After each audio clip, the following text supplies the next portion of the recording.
Olá, pessoal, tudo bem com vocês? Aqui é a professora Naara Caroline, do canal Mátina. E nesta aula a gente vai estar definindo o que é uma integral indefinida. Se você interessou por este assunto, fique comigo e vamos lá.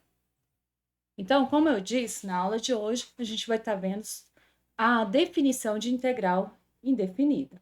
Então, o que seria uma integral indefinida? Então, na aula passada, a gente viu o que era uma primitiva. Então, para definir uma integral indefinida, você precisa saber o que é uma primitiva. Restinho?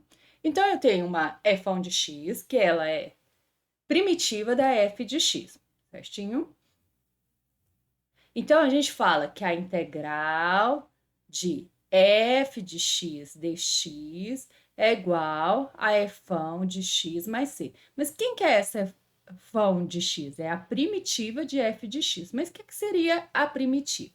Então, a gente viu na aula passada que a primitiva, essa f de x, ela é primitiva de f de x. Mas o que seria isso? Ela é primitiva de... A gente diz que ela é primitiva de f de x se a derivada dela for igual a f de x, certo?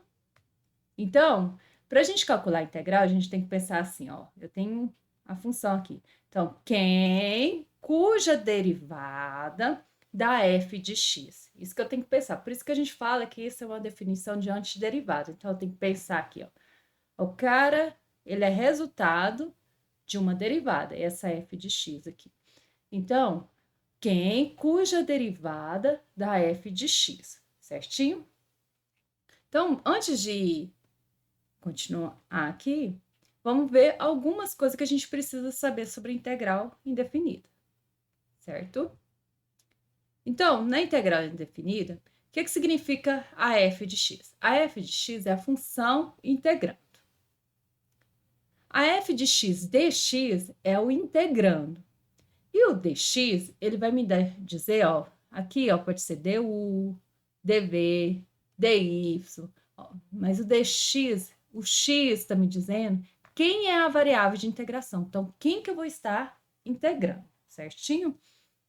Então, né, pensando nisso, a gente viu que a integral da f de x dx é igual à sua primitiva mais uma constante. Então, pensando nisso, por exemplo, você tem a integral de x ao quadrado dx, certo?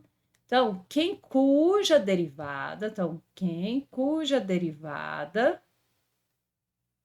dá igual a x ao quadrado. Ou seja, quem é a primitiva de x ao quadrado, certo? Então, para mim, a gente viu na aula anterior que a primitiva de x ao quadrado, na aula de primitivos, que a primitiva de x ao quadrado é x ao cubo sobre 3 mais uma constante, certo? Então, para integrar, eu preciso pensar cuja derivada dá igual a x ao cubo, perdão, recapitulando, cuja derivada dá igual a x ao quadrado, certinho? Então, eu vou deixar para dar exemplos de integrais de uma variável numa próxima aula, certinho? Se vocês gostaram dessa aula, não se esqueça de inscrever no canal e deixar o seu like.